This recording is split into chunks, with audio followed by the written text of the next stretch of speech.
Tsy ihany ianao pastera fatratrako fa ianao mihitsy natondriako aty zao. Mila miresaka aminao ah. Vavaka alohatsika. Misaotranao zay Andriamanitra, nomenao zao marainy zao. Dia atainao ny tontolo andronay, anjakany fitiavanao, anjakany fiadananao, anjakany ny indrafonao. Amen. Zao n'izy ah. Tena mampitandrona anao aho fa sangy mihoatra ny loha reny nataonao tamin'ny lahady reny.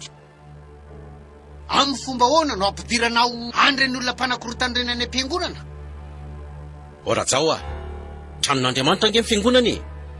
Ary amin'ny fomba hoana moa zaoko manakana izay olona hiditra ao amin'ny fanjakan'Andriamanitra. Mandrosoa mpanaraton'i Jesosy, taovy mpianatra ny firenena rehetra, nga tsy fantatrao zany. Ay, raha zany no izy. Rehefa voainao amin'ny reny ny varavaram-piangonana, dia voaiko amin'ny reny koa varavaram-pasana. Azonao zany.